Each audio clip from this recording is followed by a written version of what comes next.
Hi and welcome back to my channel, and if you're new, welcome to my channel. Now I'm continuing with the rising sign month ahead astrology videos, and we're up to the sign of Leo. And if you haven't seen these videos before, the first 4 decks are astrology themed decks, and we'll be looking at what you might be able to possibly see in your own birth chart that you can then use to the energies to navigate through the month ahead. And then after that, the final 3 are regular oracle decks that we'll finish off on. And in the description box, I've got them all itemized anyway, so that you can, if you're interested in looking at any of them, you can check through the description box for them with the links. So before we start, there's a couple of headlines, so to speak, and although they technically don't happen until the 20th and 21st, or from over here anyway, we're talking about Mercury retrograde and the new moon eclipse. But those of you who've already seen these videos, you'll know by now what I'm about to say, because I'm going to kind of give a little bit of a spiel. That it's not just the particular time frame itself of either retrogrades or eclipses. There's also what we've got to take into account is the time frame before and the time frame after. So we've got pre-shadow and post-shadow, and this is for the retrogrades and really as well for the eclipses, because the energies of an eclipse are particularly potent at least 3 months on either side of the eclipse. So technically, even before April, we're going to be starting to feel the effects of both the new moon eclipse and the full moon eclipse, because of the extensive time that they have where they can have their effects felt. For a Mercury retrograde, it's generally around a 2-week window either side, or around about a 2-week window. And so with the new moon eclipse, it's going to happen over here in Australia on the 20th. So it'll be on or near the 20th, depending on where you are located around the world. And the very next day, Mercury will be definitely stationed retrograde. But like I said, at least a couple of weeks before then is when we'll be feeling the pre-shadow of the Mercury retrograde along with the eclipse energies. Okay, my throat's gone. I think that there's something to do with the throat chakra going on lately too. I think with all these energies as well, not just for me personally, but I think it's kind of going around in the collective. Anyway, so back to the Mercury retrograde thing. So from around about either the 5th or the 7th, we're going to start feeling the Mercury retrograde. Now, given that we were already feeling the eclipse energies as well, so pretty much the majority, well, really all of April, we're going to feel some of the energies anyway. It's just the first week, we won't feel the pre-shadow of Mercury retrograde, and it's after the first week we will. But we can work with both of those energies, because what it's about is where you get to, like with retrogrades, it's literally put re in front of everything: renew, review, revamp, revitalize, replace, replenish.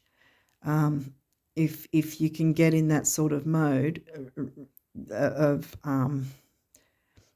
everything, renegotiate, and put a re in front of everything pretty much, and you'll be working with the Mercury retrogrades in a good way. And with the eclipses, new moon eclipse is not as painful as full moon eclipse, because full moon eclipses are about endings, and that's when you can feel like the carpet's pulled from under you if you're not prepared beforehand. New moon eclipse is where it's usually really big things, new things happening, and generally they're good, depending on if you've prepared well for it or what usually it's good energy. The new moon is bringing good things, new things. So the idea is that we clear out whatever's not working, let go, or finish off tasks, for instance, or if we're doing moon work, we could do release work, release what you can, so that you're opening up the energies to accept the good, the new, from this huge, powerful new moon eclipse, and the energies of it. Now, also, a lot of people say, oh, well, Mercury retrograde, don't sign contracts, don't do this, don't do that.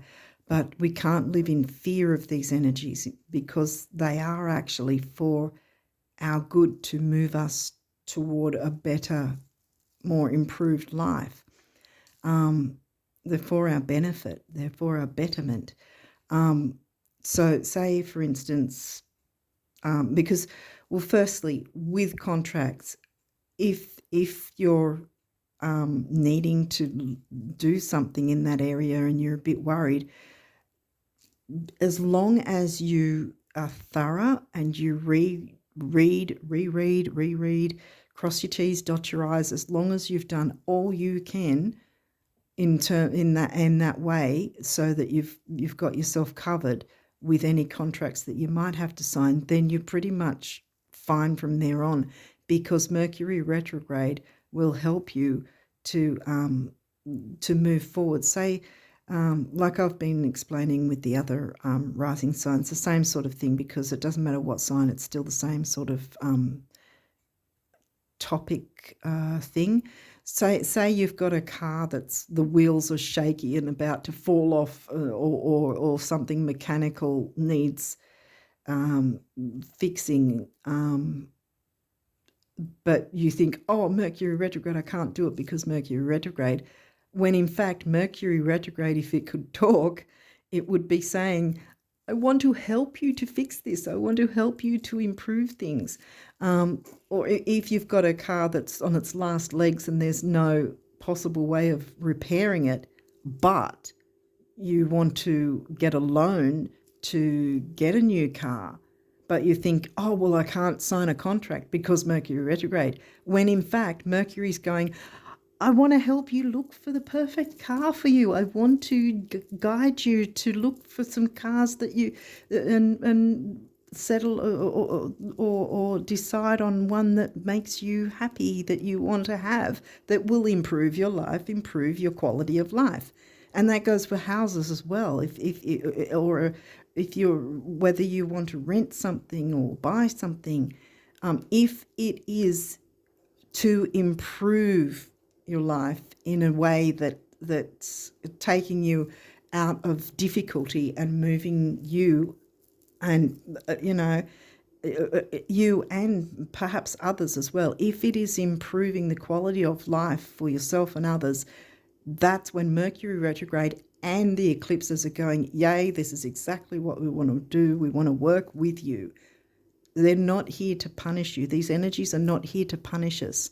And I mean, there's a lot of good that can come through a Mercury retrograde. You can get something that suddenly goes on sale, say something that's 75% off, which has never been on sale before, that you thought that you always wanted but thought you could never get. That sort of thing is what can happen in a Mercury retrograde. Or if you had a certain item of clothing or some sort of item that you thought, I don't want, for some reason you don't like it, you don't want it, you want to return it, but for some reason before you weren't able to, then suddenly Mercury retrograde comes along and goes, here's your opportunity, you can get your money back now, no problem. See, so there are things where Mercury retrograde will work in your favour. So if we're prepared, well, we can use the energies in our favour. I don't know if there's anything more I can say on that. I think I've pretty much covered it. Hopefully I've made sense. Because, there's a lot of energies we can tap into, and we don't need to sit in fear or cower in a cave until the difficult energies pass. When really, if we're avoiding things, we're also blocking our own manifestations, our own abundance, really. When the energies, the eclipse and the Mercury retrograde going, come out of your cave, we want to help you do this or improve that, that if they could talk, that's what they'd be saying. Sorry. Anyway, let's start now. I don't know how long I've been, but I've gone on a bit for a while. Okay, so Leo rising, what have we got? We've got Virgo. Well, that's your money zone, money and self-worth. That's in your second house. Cancer, well, that's your 12th house, Piscean themes. And see, that's Taurus themes, Piscean 12th house themes, 2nd, 12th. Aries. Where's Aries? Aries is further back in the 9th, I think. That's the Sag themes of travel and higher learning and expansion. See, lunar eclipse. Well, that was going to happen in May. And that's where I said you will still have the effects of that. But hopefully I've given you enough of an example of what you can do that will make sure that you don't have, or you at least lessen the negative effects that can happen with a full moon, lunar full moon eclipse.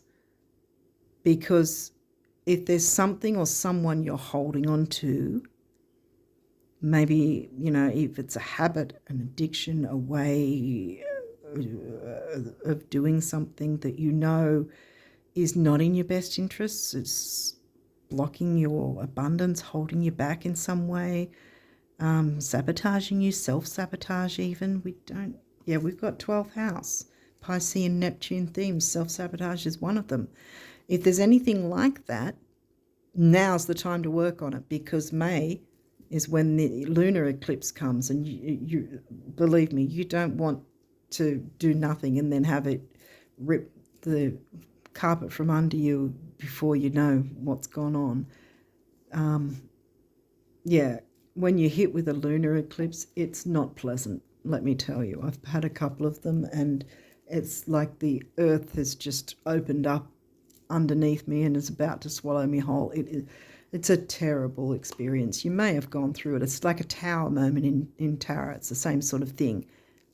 You're falling out suddenly without, but it doesn't have to be that way if you're already knowing what energies you're going to be working with and how to get yourself in really a perfect prime position to be able to benefit from the energies rather than cower in fear or hold your head shaking and crying because everything's, believe me, I've done that too. I've done that when I've been hit by an eclipse and I've just gone, did not expect it because I wasn't prepared. See? And this is where you can get prepared now and you'll be fine. Taurus. Well, that's, like I said, second house themes, but money and self-worth. But it's not in second house for you. Where is it? Aries. 10th. Yeah, 10th. Aries was 9th, wasn't it? Yeah, 10th. Okay, so I think we've covered that. So we'll continue. 12th house. 12th house has come through again. This is the area of your life that is overwhelming. You yield to a greater cause or power. Well, it doesn't have to. Again, yield doesn't necessarily mean you giving in and giving up. Yield in the sense that, right, I know these energies now. I know what I'm working with. I'm yielding to that idea of it so that I can get myself set up in a prime position to get the good effects of both eclipses and Mercury retrograde. Mars, ruler of Aries, the ruling planet of Aries. Your physical energy, drive, strength, and fighting spirit. Yes. Because it's not retrograde anymore. It hasn't been retrograde for a while now. The 8th house, that's Scorpio themes. This transformational area of your life is about shared resources and intense emotions. Yeah, Scorpio can be quite intense, and shared resources like bank accounts, credit cards, debts, sex, that sort of thing is 8th house Scorpio themes. And Pluto rules that Scorpio 8th house. What's in your 8th house? Isn't that Pisces?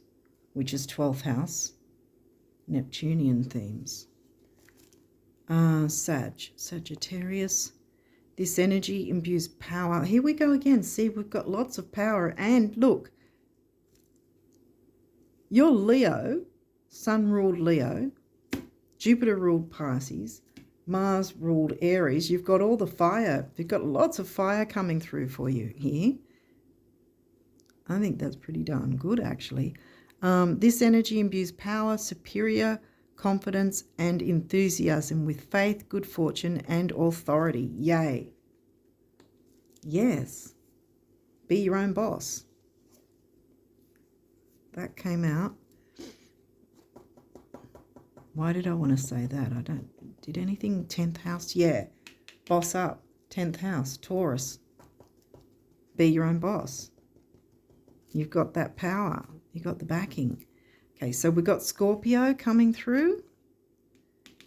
Did Scorpio already come through? No, I don't think it did. Cancean themes is 4th house. Scorpio's in the 4th house.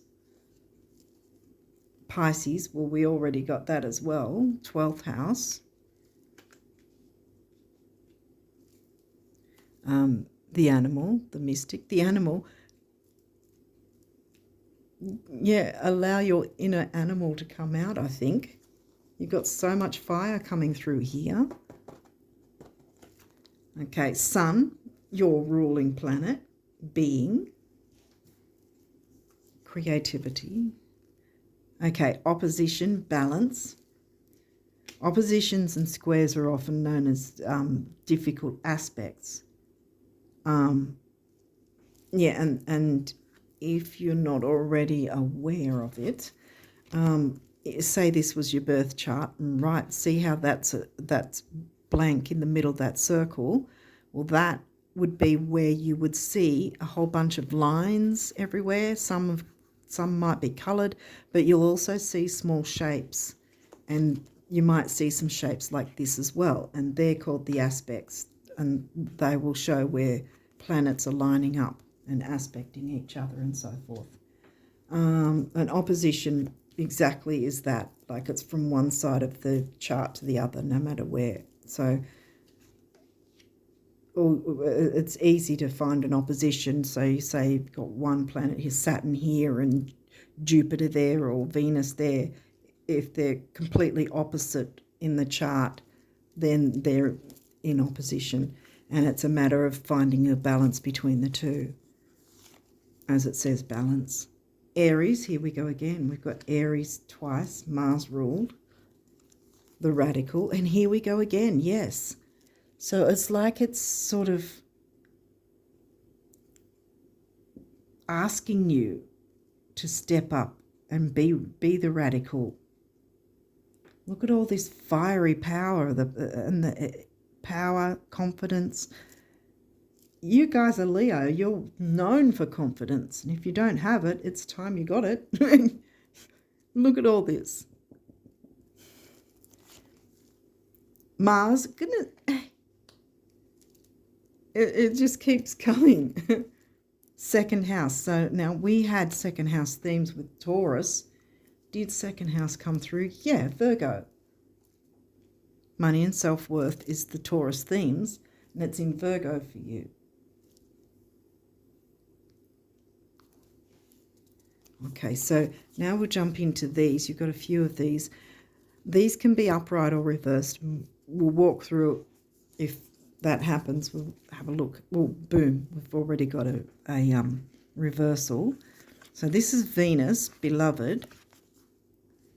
A lot of the time I find these cards the reversals can mean that it's internalized. And judging from, see, we've got Pisces themes, 12th house. Cancer and Pisces can be quite, what's the word for it? Sensitive. And Pisces 12th house, the negative, can be fears. I was going to say obsessions, but that I think is more of a Scorpio thing. But it could be obsessions, fears, addictions, that sort of thing. But I'm not really getting that from here. It's sort of like, I think it's more about you're internalizing this, and it's blocking you. I think you're blocking your Venus,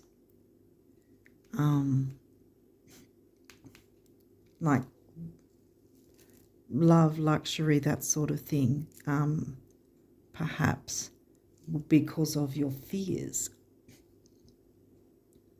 But what you need to do is boom, boom, boom, boom, boom, boom.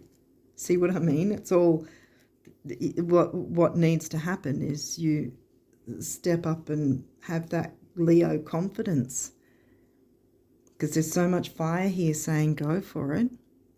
Let's see what else comes through. Mars again. Mars, Mars, Mars. Motion.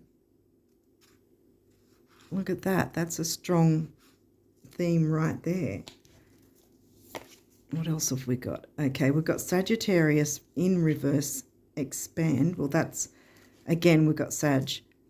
Now, even though it's in reverse and expand is upright, I think that's more reiterating that you still can have expansion, but now you're aware of those energies of the eclipses, both of them, already happening right from the start of April, and Mercury retrograde. Once we're about a week into April, we'll start to feel the effects of Mercury retrograde as well. So I think that's where you can still have expansion, but it's not going to be boom, but you still can have this fiery Mars energy to keep moving forward. Don't let it stop you. Don't let it hold you back. Don't let those fears hold you back, because you already know that these other energies, the retrograde and the eclipses, that no matter what signs we all are going to have to work with these energies. They're here to help us develop, help us to move forward. And this reading, I think, is pretty much telling you, yes, go for whatever it is you want to go for. Gemini, cross-pollinate, might have something to do with others. Did we have anything 7th house? Because I'm just thinking, well, did we have anything 3rd house? Libra's 3rd house, isn't it? Yeah, we didn't have, okay, we didn't have 3rd or 7th from what I can tell. Libra or Aquarius. Right. But cross-pollinate, it's upright. So communication might be more, because Gemini is 3rd house, see? And the other social one is the 7th house, relationships and all that. But I think even though we got Venus, I think it's not so much about relationships with others as it is with yourself, and allowing yourself to be confident and make the moves you need to make to bring in what you want. You know, bring in your dreams, manifest a happy life for yourself. Cross-pollinate. Might be working with others. It might be, now we did have 10th house, didn't we? Yeah. It might be about career, and in that sense cross-pollinate, because it's sort of in a business sense maybe. Get rid of those fears and jump out with all this fiery energy. It's yeah. Look, you got Mars 3 times, for goodness sake. This reading is telling you it's time to move forward, even if in increments, at least for a bit. Moving forward is still moving forward. Doing nothing gets you nowhere. Okay, Sun, well, that's your ruling planet, says Source. Again, it might be that you've been internalizing it, and so you've been blocking your own abundance because of the fears. But you can turn that around. I'm going to turn it around now. There you go. It's already done. Yeah, so I think if you take action where you can, and like I said earlier, as long as if there's anything with a contract or whatever, as long as you're reading it however many times you feel comfortable, that you are certain you've got everything crossed and dotted and whatever.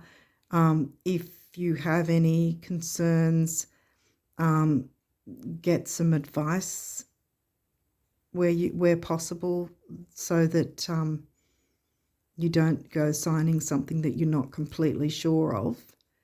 But other than that, if it's going to help the quality of your life or the quality of life of you and others, then it's going to work in your favor anyway. And that's what Mercury retrograde wants, and the eclipses. Perfect time. 7th house. I was saying nothing Libra 7th house, and now we've got 7th house. And wasn't that Aquarius? Didn't I say it was Aquarius? I think it's Aquarius, 7th house. So 7th house is relationships, themes, Libra themes.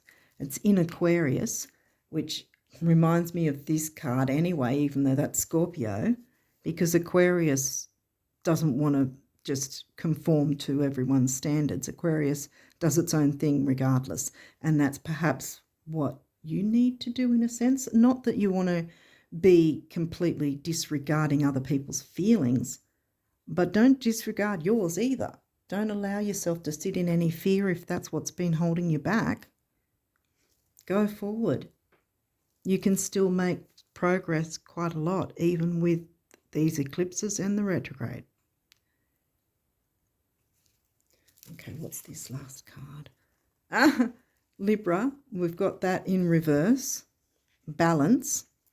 Well, again, see, the thing is, take it slow, because you don't need to, how do I put this? Especially if there's anything to do with the contract. You don't need to rush. But I think this is more, again, about the fact that there's going to be some sort of, I don't want to say difficult, but I mean, it can be seen as difficult with the eclipses and the retrograde.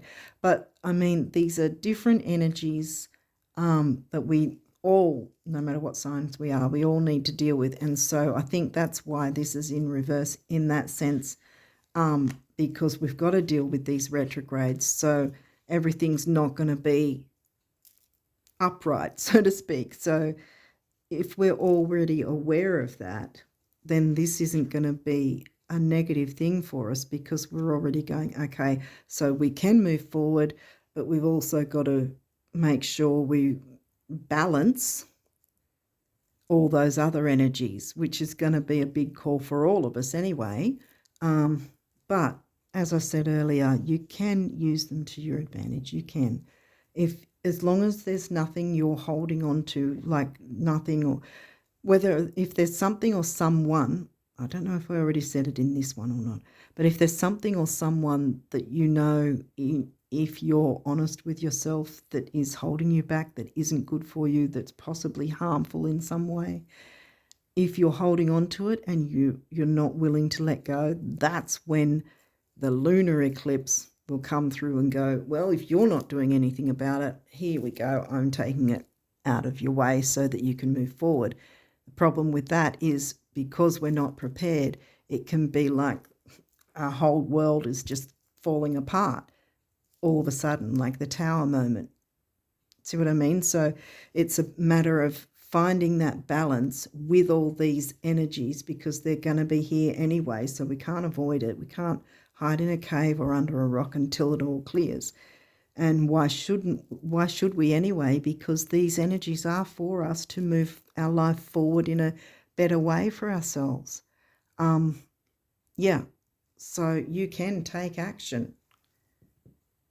And now you know that you can take action at the same time as you can be also prepared and prepare yourself so that when you sail through the new and full moon eclipses at their specific time, that you're already in place, in the place that you want to be. You know, you've already got yourself in a prime position. You're able to take action in a sort of considered, sort of methodical, Capricornian, Virgo way, getting organised. And so if the eclipses could talk, they'd say, oh, okay, you're all sorted. I'll look for someone else to upheaval. You know, it's kind of like that, because you're working with the energies. You're using the energies how they're meant to be, you know, to benefit ourselves and others, you know, to bring our lives forward, to move forward in a positive way. And look, there's so much fire and Mars energy and Sun, your ruling planet, twice. And yes, that came in reverse, but I explained that I think that was more of your fears and holding yourself back, and you don't need to do that anymore.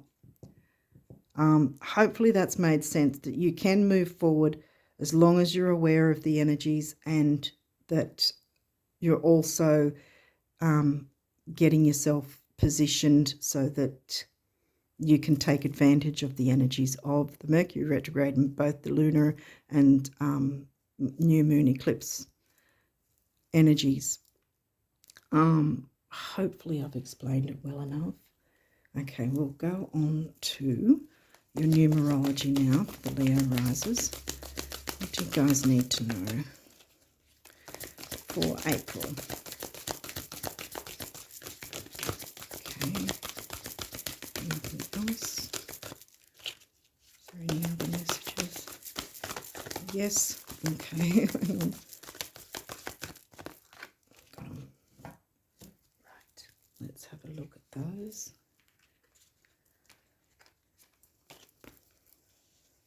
All right, what have we got here? Time out. Time out. Well, we've got a full moon coming first in April, early April. That's not an eclipse. Early May is the full moon eclipse. Time out. All right, 3 is communication and creativity. 7 is the mind and creativity. I think 3 and 7 are creativity myself personally. 3 and 7 is 1, vitality and personal power. What have we got here? Personal power. Yeah, I think it's about taking your time out in the sense of preparing yourself for these energies in a sense. Because like I said, we've got a new moon coming through, a full moon coming through first. When is that? I think it's around the 7th. Yeah, right, because that's when we'll first start also feeling the effects of the pre-shadow of Mercury retrograde. So I think in that sense, use this regular full moon in the early part of April. Take a time out, take a rest so that you have yourself replenished with this energy to move forward. Because I think you might be actually quite busy. I want to say that you've got a lot of work to do because you've got the 10th house and the 6th house, see? Well, 6th house is Capricorn, but you've got Capricorn themes of 10th house Cancer, and Virgo is your 2nd house. Taurus is your 10th house. Oh, Cancer's your 12th, that's right. But yeah, you've still got 10th. So you've got Capricorn and Virgo energy zooming around. So yeah, I think you're going to be quite busy after this regular full moon of April. And so take the time out to replenish yourself in the early part of April because you're going to be off and running with all this fiery energy. And like I did turn that around because I felt that you will be able to do that. You will be able to turn it around to work in your favour. Next, nature. Okay, mind and creativity. 4 is the builder. 7 and 4 is 11, master number of service, I think it is. 11 is a relationship number anyway, and here we go again with 7th house and Libra themes of relationship. And taking time out in nature, if you can, might be how you can replenish yourself so that you've got that energy for the rest of the month. Okay. Again, 7, mind and creativity. 8, stability and money. Heart chakra, pink and green. Purple, the crown, I think, and third eye. Spiritual career. 7 and 8 comes to a 6, which is temporary opportunity. I always say with temporary opportunity doesn't necessarily mean it's never coming back, but it just means it's something to take advantage of now. So yeah, take advantage of setting yourself up in prime position to be able to move forward with your goals and wishes and ideas. Don't let fears hold you back. Boss up with your 10th house. And I always think that double numbers, even up to 99, are master numbers. Spirituality again. So lots of spirituality coming through too, which is fantastic.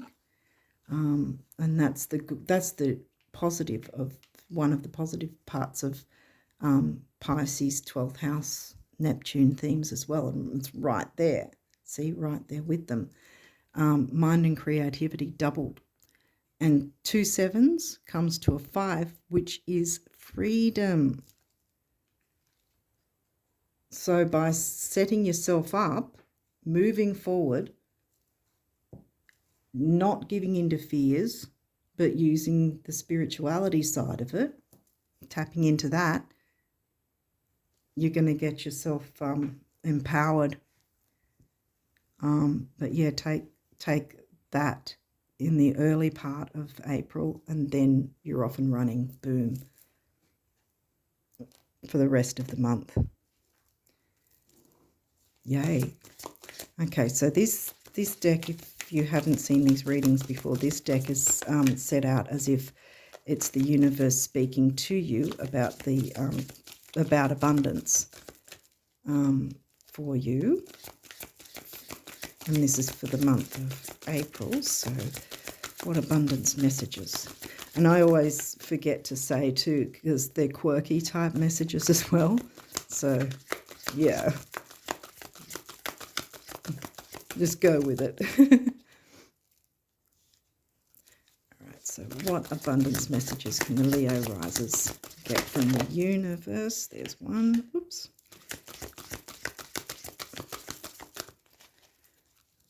Are there any other messages for the Leo risers for April?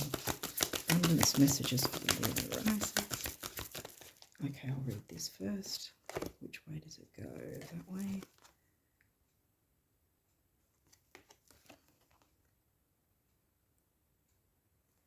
Okay. To find out how much you've truly been blessed with in terms of love, time, energy, talent, joy, energy, lots of energy, abundance, yes, confidence, intelligence, wit, or any other quality, substance, or dispensation, give of it. Then you'll know what boundless really means. Tally ho, the universe. So it's about giving and receiving, balanced reciprocation. What you give out, you're going to receive back tenfold. Is there any other messages before we move on to the...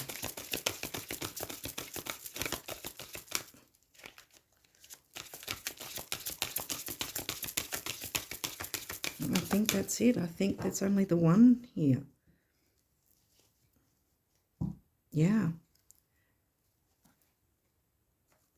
I think that pretty much said it all. Balanced reciprocation. What you give out, you'll definitely get back in return.